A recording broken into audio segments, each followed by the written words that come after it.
warahmatullahi wabarakatuh. Waalaikumsalam warahmatullahi wabarakatuh. Salam sejahtera untuk kita semua.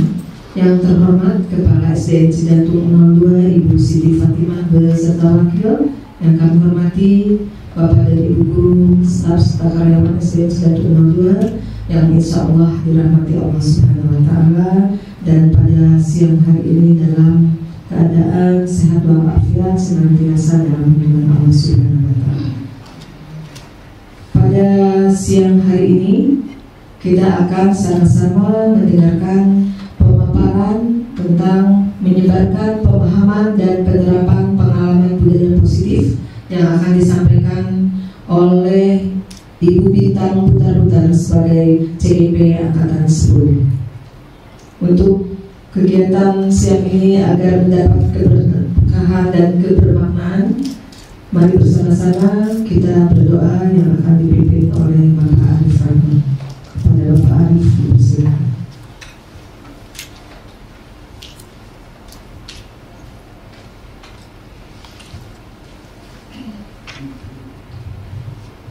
Assalamualaikum warahmatullahi wabarakatuh. Salam sejahtera bagi kita semua. Bapak Ibu Dewan Guru SDN Cijantung 02 yang saya banggakan, sebelum kita melaksanakan kegiatan pada siang hari ini, alangkah baiknya kita berdoa semoga Tuhan semesta alam memberikan kelancaran, keberkahan dalam kegiatan kita pada siang hari ini sehingga tidak menjadi satu kendala apapun. Untuk itu, marilah kita berdoa sesuai dengan keyakinan dan kepercayaan masing-masing. Dimulai.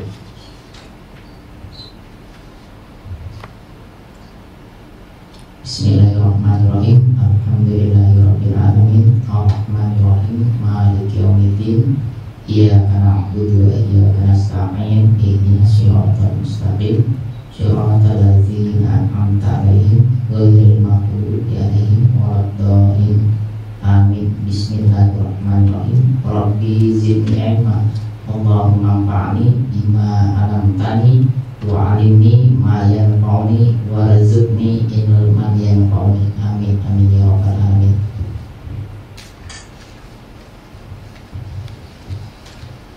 Amin ya rabbal alamin. Terima kasih kepada Bapak Arif. Untuk selanjutnya, mari kita bersama-sama mendengarkan pemaparan dengan tema menyebarkan pemahaman dan penerapan pengalaman budaya positif yang akan disampaikan oleh Ibu Bintang Putar-Putar. Sebelumnya kita bersama juga mendengarkan sambutan dari Kepala SDN Cijantung 02 kepada Ibu Siti Fatimah. Dipersilakan. Bismillahirrahmanirrahim. Assalamualaikum warahmatullahi wabarakatuh. Alhamdulillahirabbil alamin. Nasta'inu ala umuri dunya wad-din. Wassalatu wassalamu ala asrofil anbiya'i wal mursalin sayyidina Muhammadin wa ala alihi wa sahbihi ajma'in. Puji serta syukur kehadirat Allah Subhanahu wa taala, Tuhan yang Maha Kuasa, sampai dengan pagi hari ini masih melimpahkan nikmat-Nya kepada kita semuanya, adalah nikmat sehat walafiat. Bapak Ibu yang saya hormati, alhamdulillah pada kesempatan siang hari ini kita bisa berkumpul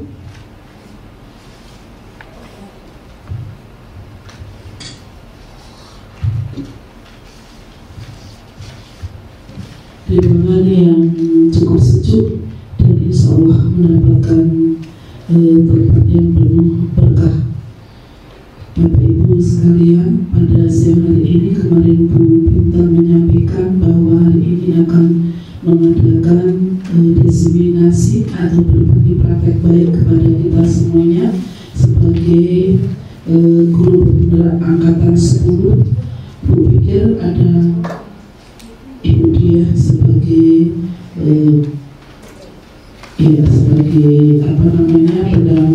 pendamping.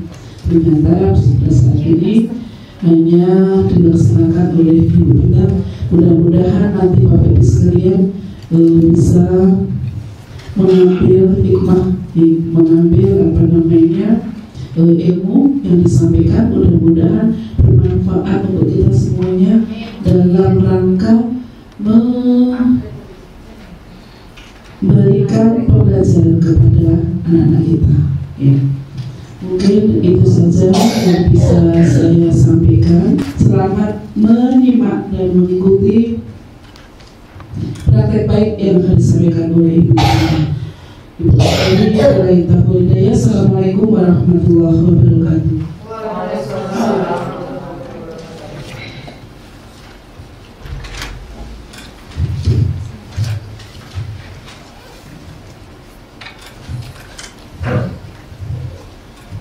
Assalamualaikum warahmatullahi wabarakatuh.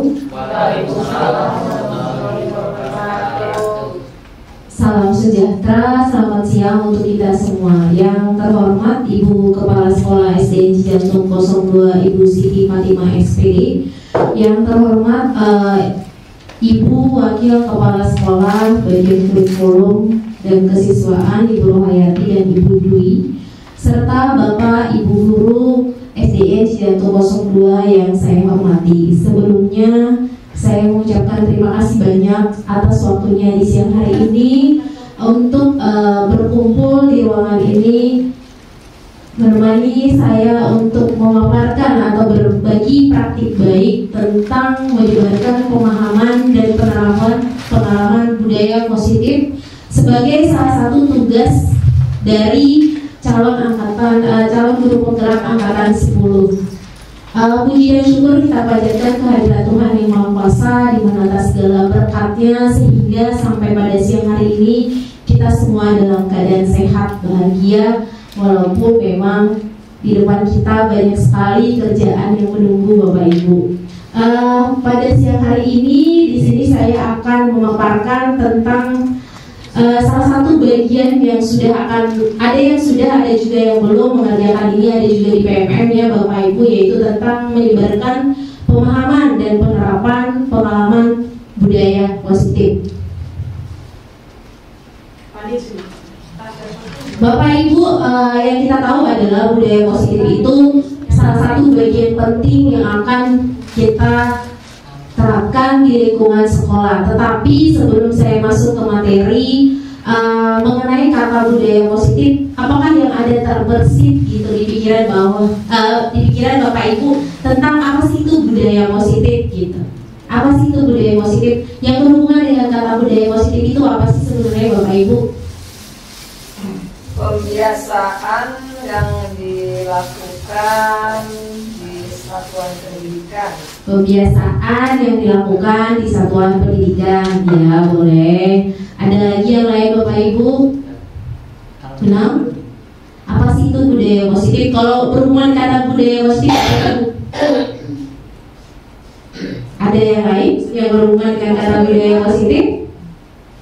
Ya, yang berhubungan dengan budaya positif sebenarnya nih yang ada 8 konsep inti dari yang dikatakan dengan budaya positif. Yang pertama adalah perubahan paradigma belajar, yang kedua disiplin positif, yang ketiga nilai-nilai dari kebajikan, yang keempat kebutuhan dasar manusia, yang kelima itu motivasi perilaku manusia, yang berikutnya posisi kontrol guru, yang berikutnya keyakinan kelas, dan yang terakhir adalah segitiga restitusi. Dari 8 ini nanti akan kita bedah satu-satu Bapak Ibu. Inilah bagian dari konsep budaya positif yang akan kita sebarkan di sekolah. Yang pertama, perubahan paradigma belajar. Perubahan paradigma belajar ini adalah sebenarnya perubahan paradigma. Kita tahu bahwa Bapak Ibu di sini merupakan guru-guru yang sudah ada yang puluhan tahun gitu sudah mengajar. Kalau berbicara tentang pengalaman saya dibanding Bapak Ibu guru, saya tidak ada apa-apa gitu. Tapi di sini saya bukan mau menggurui gitu. Kita di sini mau sharing tentang apa sih yang perlu kita rubah dari paradigma guru belajar gitu. Guru paradigma yang sudah ada selama ini di kelas pembelajaran yang sudah kita berlakukan di kelas itu, ada beberapa hal yang mungkin kita mau belajar lagi supaya berubah. Yang konsepnya nanti pembelajaran itu berpusat pada peserta didik, bukan berpusat pada guru. Di sini pembelajaran dengan paradigma baru merupakan pembelajaran yang dirancang berdasarkan prinsip pembelajaran atau berdiferensiasi. Berdiferensiasi ini adalah pembelajaran yang tadi saya katakan berpusat pada murid, bukan lagi berpusat pada guru. Berdiferensiasi di sini adalah bagaimana kita memberikan pembelajaran sama anak sesuai dengan kebutuhan anak, bukan lagi sesuai dengan yang kita bisa gitu, yang guru mampu, tetapi apa sih sebenarnya yang anak butuh. Itulah yang disebut dengan pembelajaran berdiferensiasi.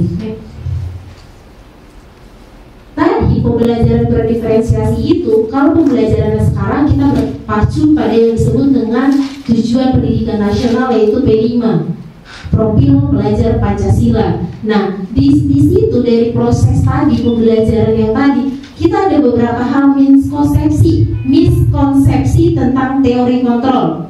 Biasanya kita sebagai guru, nih ada dua ilusi di sini. Guru itu kan salah satu orang yang ditakutin di sekolah gitu.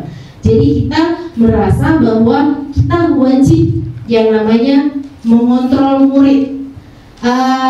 Ada pemikiran bahwa seorang guru itu merupakan orang dewasa atau merupakan orang yang memegang peraturan di sekolah yang wajib memberikan aturan sama anak. Nah, si anak ini menuruti gitu.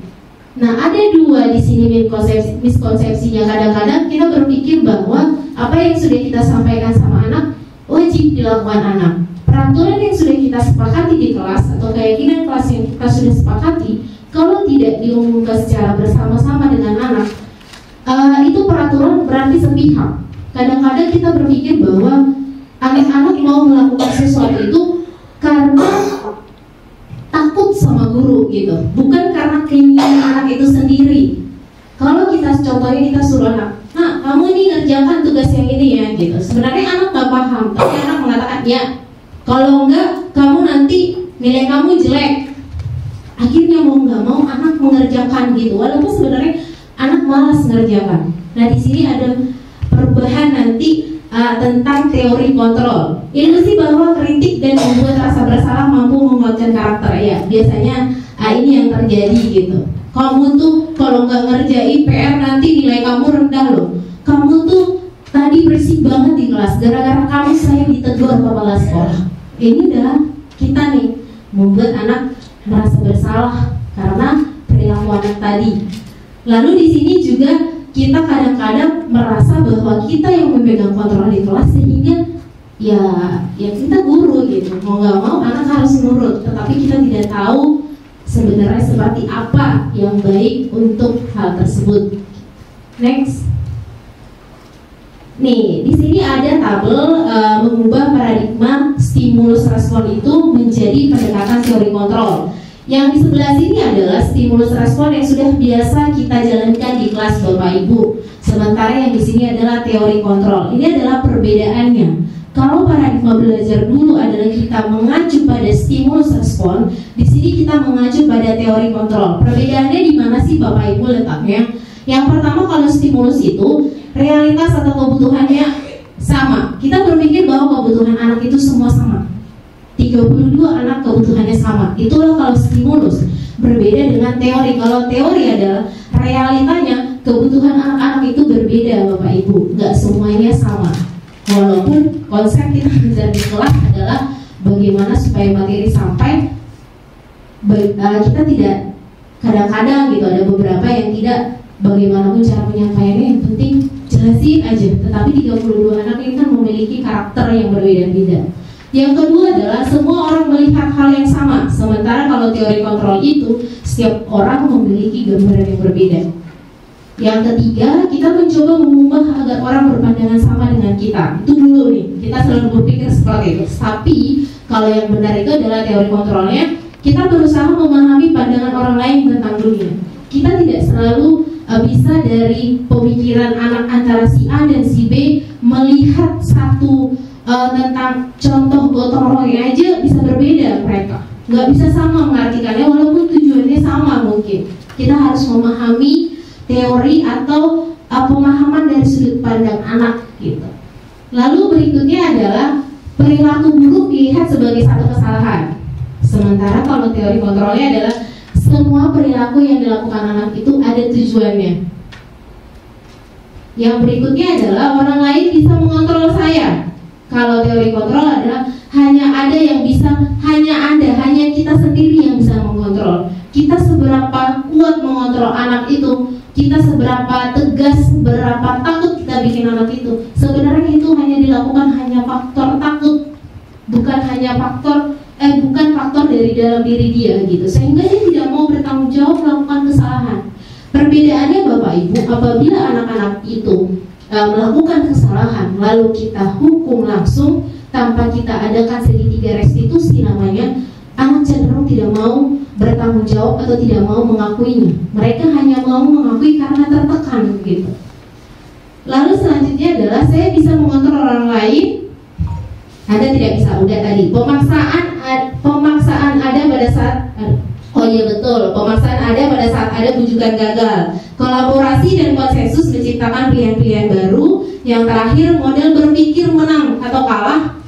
Sementara teori kontrolnya adalah model berpikir menang dan menang, nggak ada istilah kalah. Next. Selanjutnya adalah Bapak Ibu, di sini ada yang namanya disiplin positif. Kalau tadi perubahan paradigma menjadi teori kontrol, sekarang kita berbicara tentang disiplin positif. Ini bagian yang ketiga tadi dari budaya positif tadi. Apa sih sebenarnya disiplin itu Bapak Ibu? Kalau biasanya disiplin itu biasanya berbicara tentang yang namanya hukuman, reward. Apa itu? Apa yang terbersit di pikiran Bapak Ibu kalau kita berbicara tentang disiplin? Ada yang bisa membantu? Apa sih itu disiplin? Mematuhi aturan. Ya, disiplin itu aturan. Apalagi Bu? Pak, perilaku. Apalagi Pak Nugroho, disiplin itu apa sih? Taat, bertanggung jawab. Kata disiplin itu adalah artinya belajar, mengacu pada disiplin diri, memilih tanggung jawab terhadap apa yang dilakukannya berdasarkan nilai-nilai yang diyakini. Nilai-nilai yang diyakini ini nanti bagian dari budaya positif, yaitu nilai-nilai kebajikan. Disiplin positif itu salah satu cara penerapan disiplin yang bertujuan untuk menumbuhkan kesadaran serta memberdayakan peserta didik tanpa imbalan atau reward atau hukuman gitu. Bapak Ibu, saya juga baru belajar di CGP ini bahwa ternyata reward itu, hukuman dan reward itu adalah bagian yang tidak perlu dilakukan di kelas atau di sekolah, karena reward atau hukuman tadi itu merupakan hanya ketakutan anak, hanya keinginan anak kalau ada imbalan atau sanksi apabila melakukan kesalahan itu sesaat gitu. Jadi ternyata selama ini ya jujur kita pasti anak hadiah atau enggak anak bersalah ya hukum, ada sanksi. Berbeda ya Bapak Ibu antara sanksi sama konsekuensi. Jadi yang kita lakukan kemarin-kemarin itu apakah sanksi atau konsekuensi gitu. Kalau konsekuensi masih boleh, tetapi kalau yang namanya sanksi atau hukuman itu tidak diperbolehkan dalam menindaklanjuti satu permasalahan yang kita temui di kelas. Nah, sebagai pendidik, tujuan kita adalah menciptakan peserta didik yang memiliki disiplin sehingga mereka berperilaku mengacu kepada nilai-nilai kebajikan yang universal. Next. Kebajikan yang universal itu terdiri dari seperti yang depan ini. Ada nanti ini bagian dari disiplinnya. Next. Ini adalah nilai-nilai kebajikan dari disiplin positif. Nilai ini disepakati bersama, lepas dari suku bangsa, agama, bahasa maupun latar belakangnya. Nah, nilai-nilai kebajikan ini ada 3. Ini biasanya dari 3 organisasi sama ya Bapak Ibu, semuanya pengertiannya sama. Ini yang biasa kita lakukan di sekolah, dikenal dengan P5, profil pelajar Pancasila, ada 6. Ini yang biasanya di organisasi manapun, biasanya komunitas boleh. Ini adalah keterampilan atau skill hidup. Semuanya isinya sama ya, sebenarnya hampir sama maknanya. Kalau di sekolah kita kenal dengan yang namanya profil pelajar Pancasila, beriman dan bertakwa, berakhlak mulia, berkebinekaan global, gotong royong, mandiri, kreatif, dan bernalar kritis. Tujuan ini adalah nilai-nilai kebajikan yang kita harapkan tumbuh di dalam jiwa peserta didik kita. dalam proses pembelajaran Bapak Ibu, ini adalah menjadi tujuan. Ini adalah menjadi tujuan pendidikan, nggak hanya nasional gitu. Berujuk pada sekarang yang disebut dengan kurikulum nasional, P5 ini adalah bagian dari tujuannya. Begitu juga kita di sekolah. Apakah anak-anak sudah beriman dan bertakwa? Apakah anak-anak itu sudah berakhlak mulia, berkebinekaan global? Sudahkah dia gotong royong? Apakah dia mandiri, kreatif, dan bernalar kritis? Sementara kalau di komunitas hampir sama. Komunitas itu ada toleransi, ada rasa hormat, integritas, mandiri, menghargai, antusias, empati, keingin-tahuan, kreativitas, kerjasama, percaya diri, dan komitmen.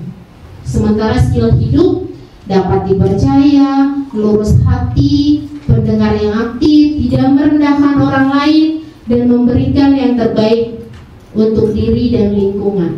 Next. Menurut kebutuhan dasar manusia. Mundur satu, Bu. Nah, ini dia, Bu. Kebutuhan dasar manusia. Ini bagian yang kelima dari budaya positif. Kebutuhan dasar manusia. Kebutuhan dasar manusia itu adalah segala sesuatu yang ingin kita lakukan untuk mendapatkan apa yang kita inginkan, gitu. Segala sesuatu yang kita kerjakan untuk mendapat apa yang kita inginkan. Seluruh tindakan yang kita lakukan itu memiliki tujuan tertentu. Semua usaha terbaik yang kita lakukan adalah dalam rangka agar semua kebutuhan dasar kita terpenuhi. Ada 5 kebutuhan dasar yang di sini sudah saya buat 5 kebutuhan dasar. Nah, ini dia 5 kebutuhan dasar manusia. Enggak kita peserta didik semuanya, ini adalah 5 kebutuhan dasar. Nanti kita iniin masing-masing kira-kira apakah benar kebutuhan dasar ini ada di diri kita. Yang pertama adalah bertahan hidup. Apa aja contohnya untuk bertahan hidup? Makan, pakaian, tempat tinggal, keamanan, kesehatan. Ini adalah kebutuhannya untuk bertahan hidup. Yang kedua adalah kasih sayang dan rasa diterima. Rasa diterima, dipedulikan. Kalau di kelas, rasa kasih sayang dan diterima itu contohnya seperti apa Bapak Ibu? Pernah nggak sih kalau punya murid kayak saya tuh Rehan gitu, cari perhatian itu tinggi. Sebenarnya ada satu hal yang nggak perlu ditanya, itu bertanya. Sebenarnya dia nggak kebelet pipis tapi dia izin mau ke toilet hanya untuk pamer dari ujung jalan sana sampai ke belakang. Ada beberapa hal yang dia ngomong di kelas sebenarnya nggak penting tetapi dia ngomong. Itu adalah merupakan dia sebenarnya apa ya? Dia pengen dia apa ya Bu namanya? Dia butuh perhatian. Iya, dia butuh perhatian. Dia pengen kalau bisa dalam ngajar namanya dipanggil. Terlepas konteksnya dipanggil karena masalah pun dia nggak peduli. Yang penting dia dipanggil aja. Wah paling senang kalau disuruh maju ke depan. Perkara salah atau benar jawabannya yang penting dia maju aja dulu. Itu adalah kebutuhan kasih sayang. Dia berasa pengen diterima, dia berasa pengen yang terbaik. Bukan yang terbaik, dia merasa pokoknya diperhatikan aja. Yang ketiga adalah penguasaan. Harga diri, keinginan untuk dianggap, memimpin, berprestasi, diakui, dipercaya. Nah, murid kita rata-rata deh, Bapak Ibu yang seperti ini. Balik lagi saya bilang, mungkin di kelas saya juga paling banyak nih. Penguasaan yang tadi itu kadang-kadang anak itu maaf deh, sebenarnya dia nggak yang terlalu berprestasi gitu dari bagian akademik, tetapi dari perilaku di kelas dia pengen banget yang berkuasa seolah-olah dia yang paham semuanya. Sebelum kita lempar pertanyaan ke si B, dia maunya si A dulu yang ditanya. Bu, dia dulu yang ditanya, saya nggak pernah, padahal saya bisa loh. Dan bahkan kadang-kadang dia cenderung menyalahkan temannya. Kamu padahal saya yang bisa, kenapa? Bukan itu jawabannya. Lalu yang paling sering kita lihat adalah harga diri. Harga diri anak itu kayaknya saya juga nggak paham ya. Ternyata ini bagian dari kebutuhan dasarnya manusia. Pantesan anak-anak kalau di kelas itu saya pikir hanya orang dewasa yang mengalaminya gitu. Harga diri di atas segalanya. Pokoknya kalau disuruh minta maaf nggak mau, dia dulu yang minta maaf. Padahal udah jelas dia yang salah. Tadi siang mau pulang, Rehan dan Sapi berantem. Saya sudah damaikan Bapak Ibu, tetapi nggak ada yang mau minta maaf duluan. Sekelas anak SD aja bisa seperti itu itu harga diri. Nggak terima saya Bu, bahasa seperti itu gitu. Nah inilah yang muncul, ternyata itu bagian dari kebutuhan dasar dia gitu. Dia sebenarnya itu bagian di kebutuhan dasar dia itu. Yang selanjutnya adalah kebebasan, mandiri, memiliki pilihan, mencoba hal-hal yang baru, mampu mengendalikan amarahnya. Anak-anak pengen seperti ini. Ada yang namanya jam kos ya. Bu, jam kos Bu. Dan pokoknya kita bisa belajar mandiri kok. Ibu keluar aja tinggalin, yang penting aman. Habis itu ntar ada yang benjol. Katanya sih aman, tetapi enggak ternyata. Mereka merasa bahwa mereka pengen dong kayak yang lain. Mereka pengen. Kadang-kadang kalau ada di kelas sebelah kosong, dia enggak, dia pengen. Jadi itu bagian dari kebutuhan dasar mereka. Yang terakhir adalah kesenangan. Ya, bermain, humor, antusias, tertawa. Bapak Ibu, ternyata anak-anak di kelas kita itu juga butuh yang namanya seperti ini. Butuh bermain mungkin udah pernah ya. Butuh yang namanya di kelas itu ice breaking. Butuh yang namanya di kelas itu nge-game Bapak Ibu. Butuh yang namanya di kelas itu sesekali mungkin kita bikin semacam mereka yang stand up kayak malu loh ya. Anak-anak disuruh stand up di depan, diketawain sama teman-temannya. Dan itu bukan sebenarnya konteksnya bully, ketawain bukan bully, mereka saling menutupi gitu kebutuhan dasar mereka yang tadi. Ini adalah bagian dari 5 kebutuhan dasar yang dibutuhkan tidak hanya muridnya kita juga yang ada di ruangan ini. Apakah kita setuju dengan kebutuhan dasar yang kita butuhkan ini? Ya setuju ya, kalau saya sendiri sih setuju banget gitu. Ternyata bahwa kita dilahirkan ini udah bagian dari ada bawaannya. Next. Lanjut kita ke motivasi perilaku manusia. Tapi Bapak Ibu sebelum kita lanjut ke materi yang berikutnya, sebaliknya kita ice breaking sedikit boleh? Boleh. Biar nggak ngantuk udah mulai sum-sum nih. Sedikit ya Bapak Ibu, kita ice breaking, boleh berdiri. Berdiri cari pasangan. Saya mah selalu ada lah pokoknya udah. Kalau ada yang menarik. Ayo cari pasangan. Ini kayak tebak-tebakan. Tolong tebak-tebaknya nanti yang pelan-pelan ya Bapak Ibu. Di sini posisinya ada ini. Oh udah punya pasangan. Tangannya begini Bapak Ibu. 2 di tengah, 2 di belakang. Kamu gini, kita gini oke. Tapi ada jarak.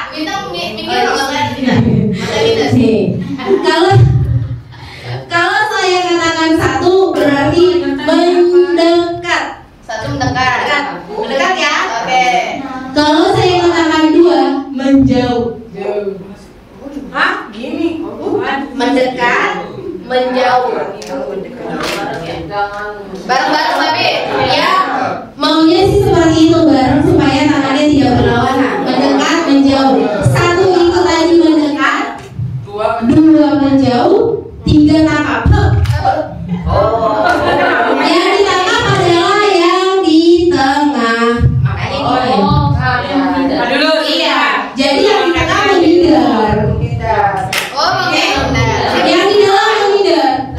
Yang di luar yang tangkap. 3 parah sama Bu Fani dong. Bu Fani udah bisa. Yang di tengah yang ditangkap. 3. 1 menjauh. 1 mendekat. 2 menjauh. 3 tangkap. 1 mendekat.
2, 1, 3.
Oke Bapak Ibu, kita masuk lagi ke yang berikutnya dalam motivasi perilaku manusia. Ada 2 unsur Bapak Ibu. Yang pertama unsur itu atau motivasi itu ada motivasi ekstrinsik dan ada motivasi yang disebut dengan intrinsik. Ekstrinsik ini ada 2 Bapak Ibu. Yang pertama adalah kalau dia karena nggak takut, ya karena dia pengen imbalan.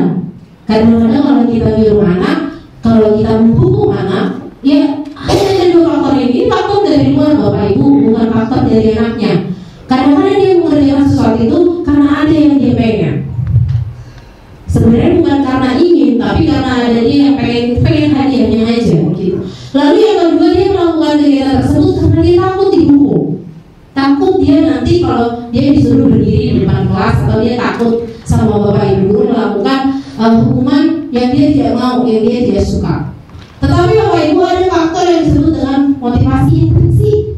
Motivasi intrinsik ini adalah biasanya menjadikan orang yang mereka inginkan itu menghargai diri sendiri dengan nilai-nilai yang mereka percaya. Nilai-nilai yang mereka percaya adalah tadi nilai-nilai kebajikan yang tadi. Dia melakukan itu karena memang dari dalam hati.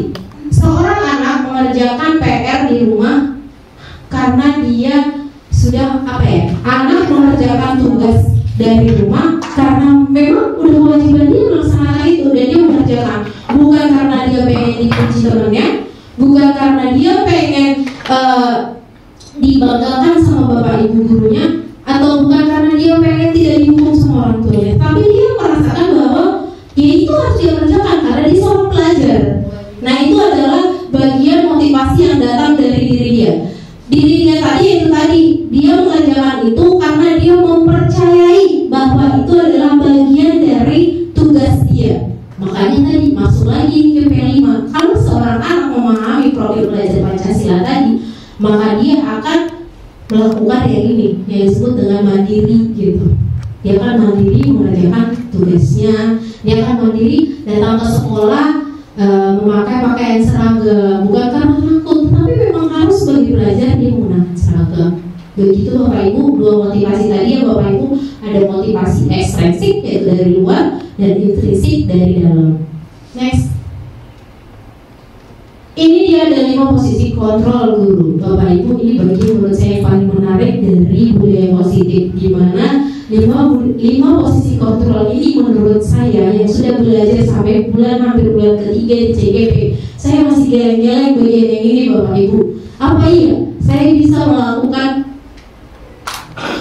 yang mana nih di antara Bapak Ibu dari 5 posisi kontrol ini? Sebelum saya jelasin satu-satu, ini adalah bagian yang paling tinggi Bapak Ibu, dari yang terendah sampai yang paling tinggi. Nah, di antara kita Bapak Ibu, yang mana di antara 5 ini kira-kira Densa coba Bapak Ibu kira yang mana? Kadang kita sebagai penghukum, kadang sebagai teman. Oh, bisa sebagai teman. Ya. Apalagi ada kan di sini yang sudah mencapai manajer?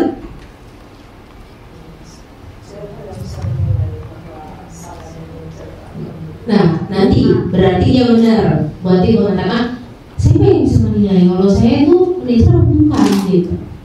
Kita bahas ya Bapak Ibu satu persatu, apa itu menghukum, apa itu membuat merasa bersalah, seperti apa itu teman, seperti apa itu pemantau, dan seperti apa itu guru dikatakan sebagai manajer. Next, nih Langsung kita ke contohnya saja gitu. Contoh penerapan 5 posisi kontrol guru. Kasusnya, kita konteksnya kasus ya Bapak Ibu, karena kalau kita mengatakan 5 posisi kontrol tadi tidak terlihat dari sudut pandang yang mana, maka kita akan salah, karena posisi kontrol itu tergantung juga dengan kasusnya. Ada beberapa kasus kadang-kadang kita bisa menjadi teman, kadang-kadang kita juga bisa sebagai orang yang membuat merasa bersalah. Makanya kita fokus dulu ke kasusnya. Kasusnya adalah siswa tidak memakai atribut lengkap saat upacara bendera. Ini adalah dia sebagai penghukum. Hormat pada bendera selama 1 jam di lapangan. Kamu tidak boleh masuk karena kamu tidak menggunakan seragam. Pernah tidak Bapak Ibu seperti itu? Oh, ya, saya juga pernah. Yang kedua, pembuat merasa bersalah. Ini saya yang paling sering nih. Saya akuin aja, saya paling sering nih. Berapa kali Bapak Ibu harus memberitahu kamu selalu aja mengecewakan Bapak Ibu. Kata-kata yang paling sering saya keluar, gara-gara kamu, saya dipanggil ke kepala sekolah. Gara-gara kamu, saya ditegur ibu di kantin. Gara-gara kamu, suara berisik kantor ibu berdua gedebuk. Ini paling sering saya lakukan karena kantor ruang kelas saya itu di atas ibu, jadi saya merasa kalau anak berisik itu pasti ibu tahu gitu, kalau itu kelas saya gitu. Jadi kata-kata ini yang selalu sering. Nah, mengenai kasus yang ini, kita ngomongin gini, gara-gara kamu, udah berapa kali guru bilang masih aja 5B yang tidak menggunakan atribut paling banyak hari ini. Oke, cuma gara-gara kamu ya bahasanya. Next. Sekarang kita masuk yang ketiga. Sebagai teman, ayo dong ikutin aturan sekolah. Tolong apa bantu Bapak Ibu. Sekali ini saja upacara yang kita hari ini penting banget. Besok ya kamu harus pakai. Ya udah nggak apa-apa. Lain kali jangan begitu ya. Nggak apa-apa hari. Bahkan kita rangkul anaknya. Ya udah nggak apa-apa tadi besok nggak boleh ya.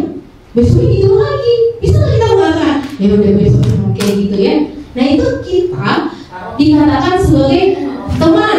Nah, Faro mungkin ya Faro. Iya, ini adalah kasus yang paling dewasa, yang paling sabar sih. Predikat paling sabar guru ya sebagai teman gitu. Kalau pemantau, ini di atasnya sebagai teman nih, agak sedikit tegas, agak juga sedikit lembek. Jadi dia agak nanggung. Mau tegas dia takut sebagai penghukum, mau agak lembek dia nggak mau dikatakan sebagai teman. Jadi di atas tarik ulur sih sebenarnya.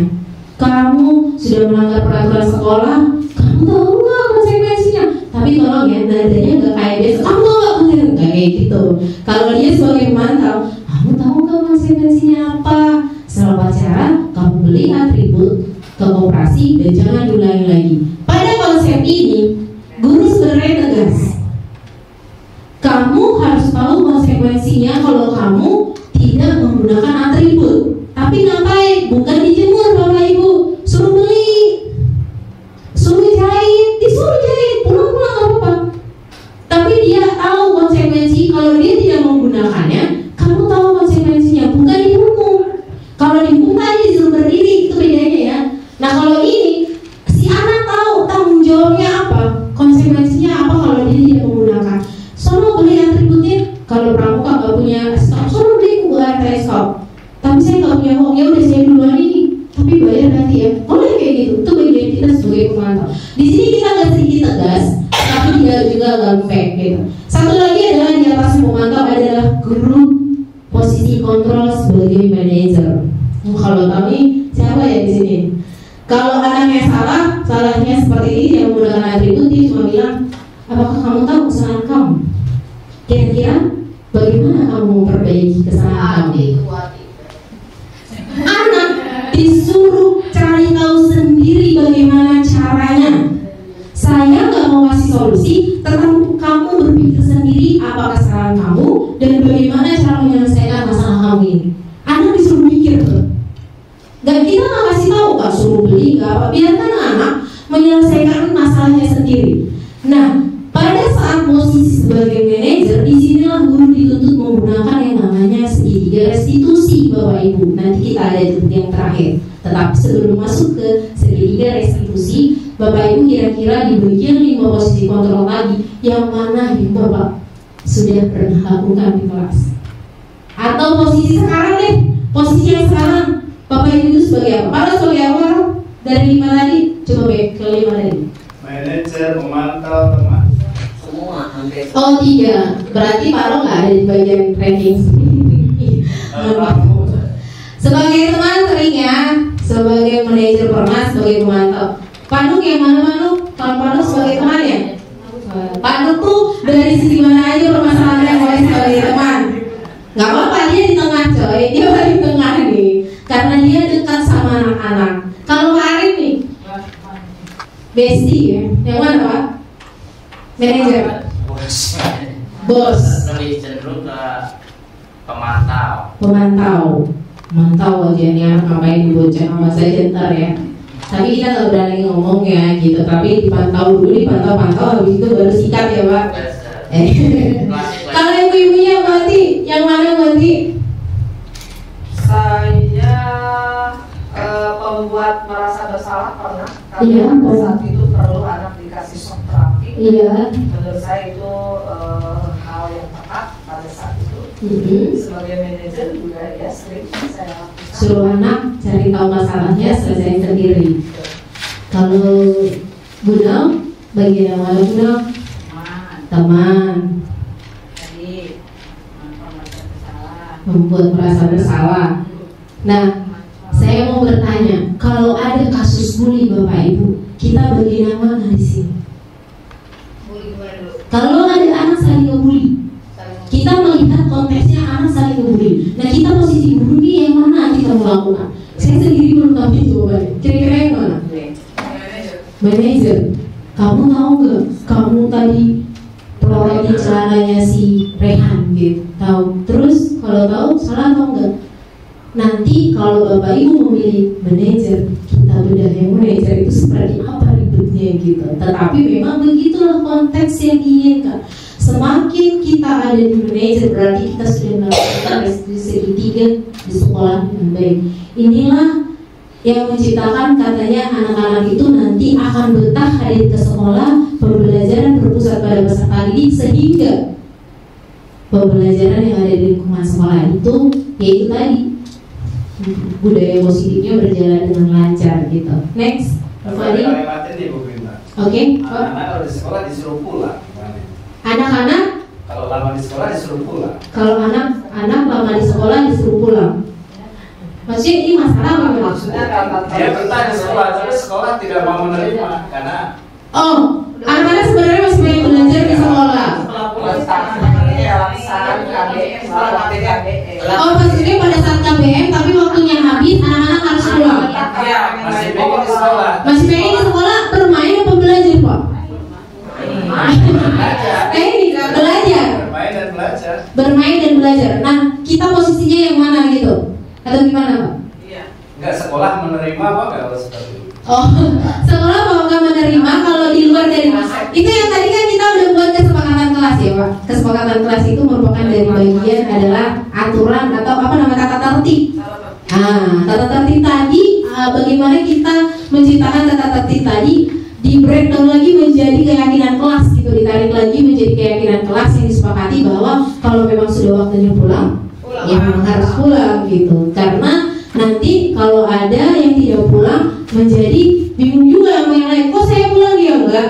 Nah ini nanti kita akan luas nih menyelesaikannya. Apa jawaban yang harus kita kasih tahu sama anak yang lain apabila Pak Ro belum pulang, kecuali ada konteks lain ya, ada penambahan pembelajaran PM gitu. Ya menurut saya sih boleh-boleh aja, tetapi kalau Pak Ro memang ada tambahan pembelajaran untuk beberapa anak yang masih belum mampu gitu. Nah di sini Bapak Ibu ada nanti 5 kalimat. Saya minta Bapak Ibu menjawab dari kasus yang sudah saya buat di depan. Kira-kira posisi kontrol yang mana yang cocok buat kalimat yang di depan. Yang pertama adalah saya kecewa. Yang mana Bu? Nah, saya kecewa sekali dengan kamu.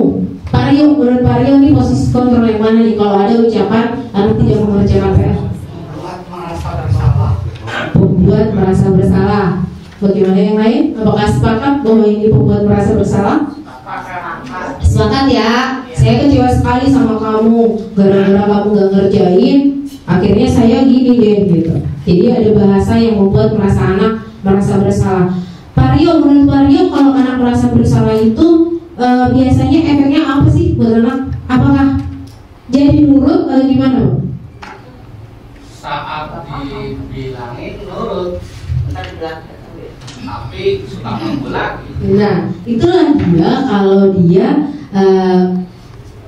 posisi kontrolnya membuat merasa bersalah. Jadi itu adalah perilaku atau dia melakukan sesuatu tadi karena faktor ekstrinsik gitu, bukan intrinsik yang mulai dari diri sendiri. Next, yang kedua kalimatnya adalah kamu tidak pernah melakukannya. Kamu tidak pernah melakukannya. Kamu tidak pernah benar melakukannya. Kalau disuruh ngerjain PR salah mulu gitu. Menurut Pak Roh, ini posisi kontrol yang mana, Pak Roh?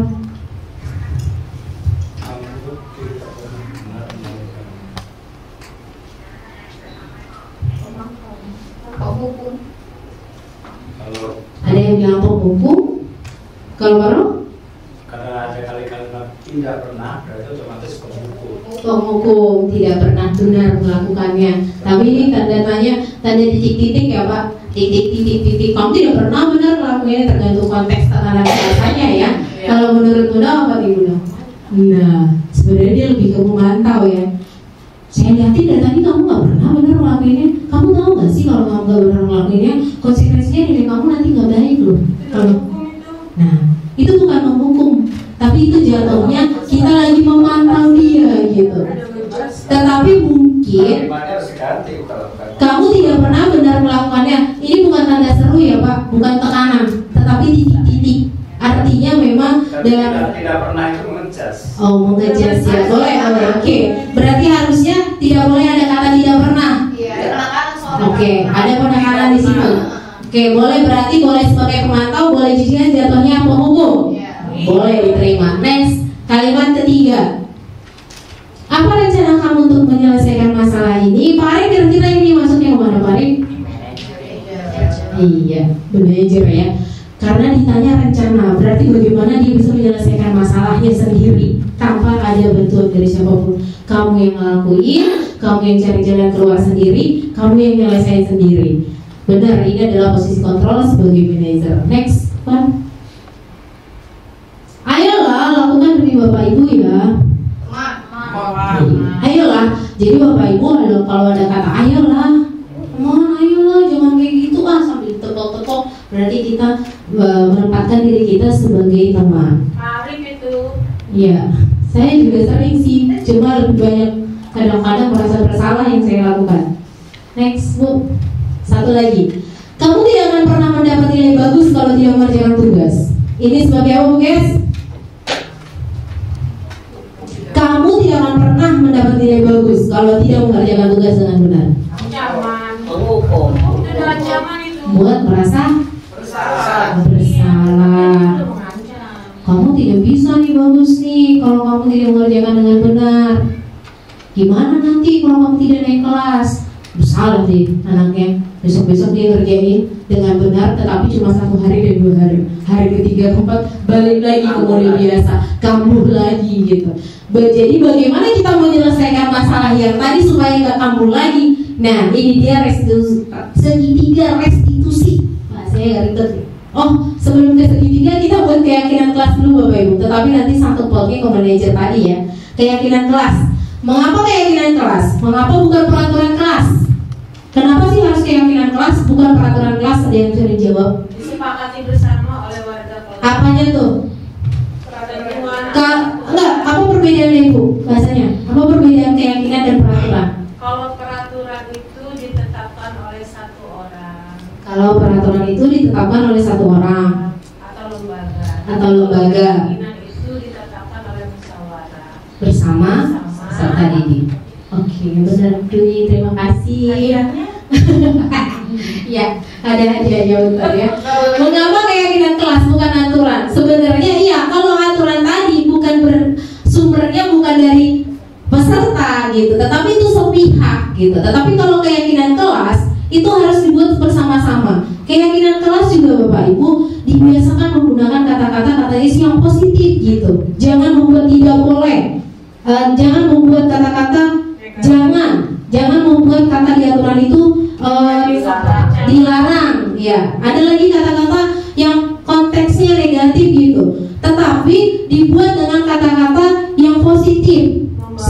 menghormati. Next Bu. Jadi disusun menggunakan kata-kata yang positif, nggak usah ada kata jangan, dilarang. Nah, pembentukan keyakinan kelas itu ada 6 kriteria. Yang pertama bersifat abstrak, berupa pernyataan universal, dibuat dalam pernyataan positif, sedikit saja agar mudah diingat, sesuai dengan kondisi kelas, sehingga mudah diterapkan. Semua warga sekolah atau warga kelas dilibatkan dalam membuat keyakinan kelas. Bapak Ibu, kita memang harus musyawarah bersama peserta didik, ditempel bentuknya seperti ini. Nanti dengan seperti ini kita tempel, jadi kalau ada yang melanggar kita balik lagi, ayo kita udah buat keyakinan kelas, kenapa dilanggar gitu. Karena ini kita buat bersama. Kecuali kalau ada anak yang melanggar tetapi dia yang tidak terlibat, dia kan mengatakan saya nggak ikut kok bikinnya, jadi nggak apa-apa dong saya melanggar gitu. Tetapi kalau dia terlibat, maka dia akan paham bahwa dia melanggar keyakinan kelas tersebut. Next Bu. Nah, ini dia segitiga restitusi. Dari tadi ya, dari posisi kontrol guru yang manajer tadi dalam menyelesaikan salah satu konteks masalah, katanya kita harus menggunakan ini. Kok ada katanya ya, nggak boleh. Kita harus menggunakan segitiga restitusi. Segitiga restitusi itu adalah proses dialog yang dijalankan antara guru dan anak agar dapat menghasilkan murid yang mandiri dan bertanggung jawab. Bapak Ibu, saya pernah melakukannya, walaupun memang pada konteks melakukannya ini direkam dengan apa ya namanya, kayak sudah bukan mendadak gitu, sudah disepakati awalnya. Jadi masalah ini sudah dibuat dan kita pura-pura doang ya Bapak Ibu. Jadi pura-pura membuat segitiga restitusi. Yang direkam anak yang baik kan?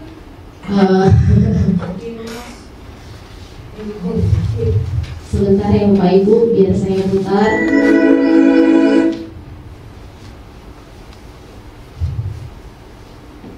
Oh itu cantik ya. Nah, ini dia kasusnya. Kasus hari itu Gilang melempar kotak pensil kepada Rehan karena marah, selalu diomongin kasar. Tapi memang ini kasusnya real, walaupun penyelesaiannya agak kita rekam sesuai dengan yang saya inginkan gitu. Tapi kasusnya real gitu. Jam pembelajaran karena tidak terima si Gilang ini dikatakan bencong sama si Rehan. Jadi dia dikatain terus, akhirnya dilemparlah kotak pensil. Kenapa nggak jalan ya?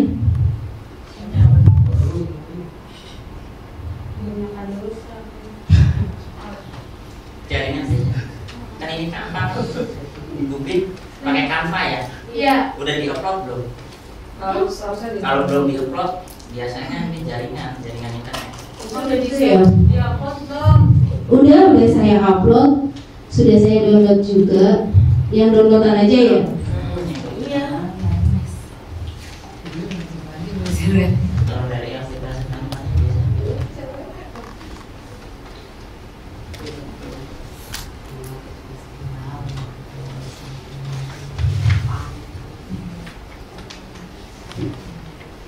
Kok nggak muncul suaranya?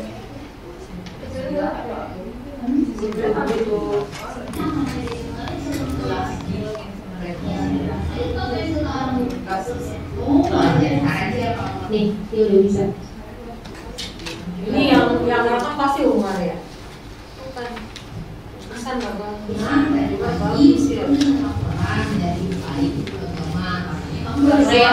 Konsep namanya. Baik.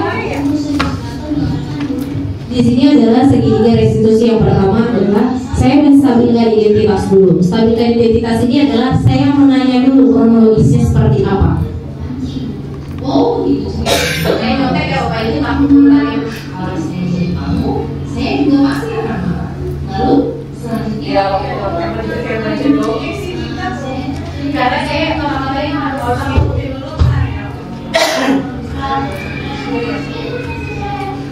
kamu ngelakuin itu karena ada dasarnya kan? Bisa nggak kira-kira Bapak Ibu kita menyelesaikan masalah begini? Bisa dong. Saya wajar aja kalau guru juga kalau dicarain bisa jadi dulu ngelakuin hal yang sama, tetapi Tapi guru masih menghargai kamu tidak melakukan yang lebih parah dari situ. Tetapi apakah hal yang melakukan dilanggar keyakinan kelas yang sudah dilakukan? Melanggar. Kalau menurut kamu melanggar, keyakinan kelas yang mana yang kamu langgar? Saya melanggar yang keyakinan kelas yang saya langgar. Oh, kalau menurut kamu nih saling menghormati dan saling menghargai itu antar teman seperti itu baik atau tidak? Baik. Nah, kalau menurut kamu itu baik dan penting, sebaiknya apa yang kamu lakukan kalau kamu sedang marah sama teman? Sebaiknya saya jangan menempel atau menyakiti dia. Saya silakan melakukan itu. Jadi besok kalau kamu lagi marah, kamu bisa melakukan apa?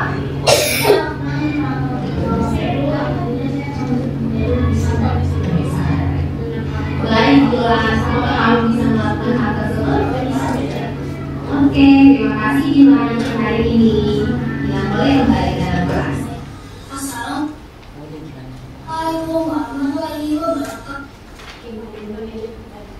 Jadi yang tadi Bapak Ibu ada tiga tahapan yang dilakukan pada saat saya memposisikan saya sebagai manajer gitu dengan cara segitiga restitusi yang tadi.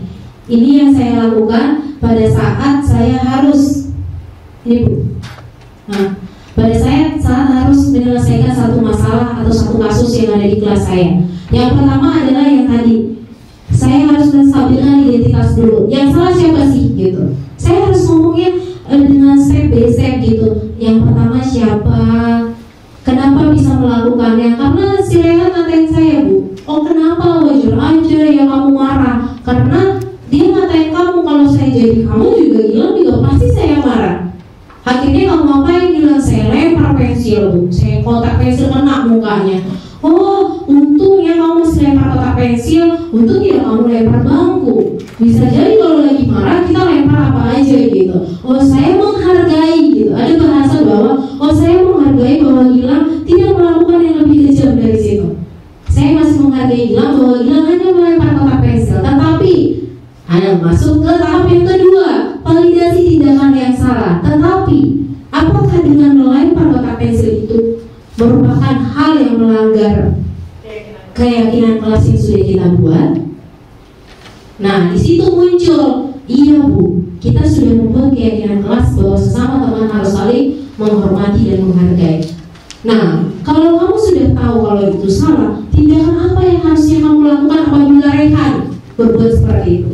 Si Gilang menjawab bahwa dia harusnya lebih sabar. Iya, berarti saya lebih sabar. Atau enggak, harusnya saya melapor sama Bapak Ibu guru. Saya tidak perlu melempar, supaya saya tidak melanggar dari keyakinan kelas yang sudah kita buat. Ini adalah tahapan segitiga restitusi apabila kita sebagai guru mau menjadi posisi kontrol manajer tadi. Nah, ini adalah bagian poin tertinggi dari 5 posisi kontrol yang diharapkan bisa kita laksanakan di kelas masing-masing sehingga proses pembelajaran itu benar-benar berpihak pada murid, bukan lagi berpihak pada guru. Next. Ini tadi yang pertama, ada 3. Yang pertama menstabilkan identitas berdasarkan prinsip berbuat kesalahan bagian dari proses pembelajaran. Bapak Ibu berbuat salah itu adalah bagian proses belajar. Itu bagian dari proses pembelajaran anak. Karena anak gak mungkin tiba-tiba datang ke sekolah gak pernah berbuat salah. Kenapa? Bagaimana kita cara mencari tahunya? Yaitu dengan pertanyaan tadi, berbuat salah itu wajar, gak apa-apa, salah itu boleh. Tidak ada manusia yang sempurna. Gak apa-apa Gilang, gak ada manusia yang sempurna. Ibu juga pernah melakukan hal yang sama. Ibu tidak mau mencari siapa yang salah, siapa yang benar. Jadi kita hanya pengen mencari solusi dari permasalahan ini. Kita tidak perlu menyalahkan, kita tidak perlu membenarkan, tetapi kita cari solusinya. Yang kedua adalah setelah menstabilkan identitas, masuk lagi yang kedua yaitu kita validasi kira-kira tindakan yang mana yang salah. Yang pertama, kamu pasti punya alasan kenapa melakukan hal tersebut. Dia bilang ada bahasa seperti itu. Yang berikutnya adalah kamu bisa melakukan yang lebih buruk. Untung aja kamu masih bisa menahannya. Kamu patut bangga. Kamu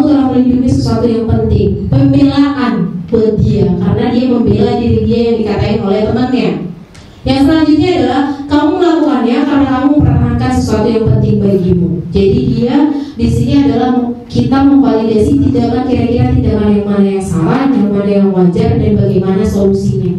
Yang terakhir adalah bagaimana kita menanyakan keyakinan kelas dengan kata apa keyakinan kelas kita, nilai apa yang telah kita sepakati, seperti apa gambaran. Menurut kamu idealnya itu di kelas seperti apa kalau ada orang yang bersalah? Kamu ingin menjadi seperti apa dari permasalahan ini? Ya udah Bu, saya nanti akan bertemu dengan Rehan, saling meminta maaf, masalahnya selesai. Itu adalah sesuai dengan keyakinan kelas dan sesuai dengan keinginan mereka sendiri, tanpa ada udah semua minta maaf sono. Nggak, bukan guru yang nyuruh-nyuruh. Udah kami yang salah, kami yang minta maaf duluan. Jadi mereka kita pertemukan, kita lihat di antara mereka tadi sudah tahu ini, salah satu kita panggil, sudah yakin ini, mereka akan menyelesaikan masalahnya dengan sendiri yang muncul dari diri mereka masing-masing, itu bukan karena ada paksaan atau bukan karena ada tekanan dari Bapak Ibu guru. Oke, yang terakhir adalah kesimpulan Bapak Ibu dari 8 tadi budaya positif yang kita sudah bahas, bahwa dalam penerapan program disiplin positif hendaknya guru memiliki standar kepribadian profesional dan sosial yang baik, di mana guru mampu merefleksi dirinya dalam posisi kontrol saat ini. Bagaimana perjalanan dirinya sebagai among atau manajer yang menuntun murid-muridnya menjadi insan yang mandiri, merdeka, dan bertanggung jawab. Demikian Bapak Ibu dari paparan saya hari ini. Sebelumnya saya mengucapkan terima kasih. Tetapi apabila ada yang mau bertanya atau sharing bersama, boleh Bapak Ibu, kira-kira siapa yang mau bertanya atau sharing, menambahkan dari beberapa materi tadi yang sudah kita bahas. Ada yang mau menambahkan? Boleh Pak Rom? Tadi yang ditanyakan hanya sepihak, kenapa yang satu ditanya?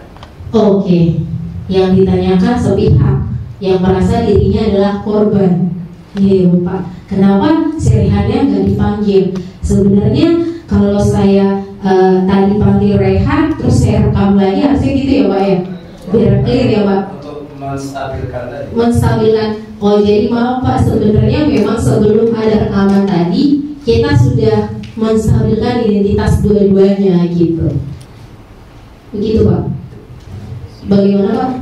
Ya kan kesimpulannya nggak di. Oh, okay. Tadi sebenarnya ada refleksi dari anak itu, tetapi saya nggak tampilkan lagi. Sebenarnya dari refleksi anak itu tadi ada refleksi dua-duanya. Ada refleksinya dari si Gilang juga, ada refleksi dari Rehan juga. Tetapi memang saya nggak tampilkan karena waktunya gitu. Ada lagi Bapak Ibu yang mau ditambahkan? Ditanya?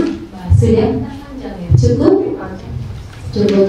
Oke, terima kasih Bapak Ibu atas waktunya siang hari ini. Mohon maaf sebelumnya saya mengganggu waktunya. Saya berharap dari materi hari ini berbagi budaya tentang budaya positif ini bisa kita jalankan, bisa kita terapkan tidak hanya di lingkungan kelas kita masing-masing, tetapi juga di lingkungan sekolah. Saya akhiri. Wassalamualaikum warahmatullahi wabarakatuh. Waalaikumsalam.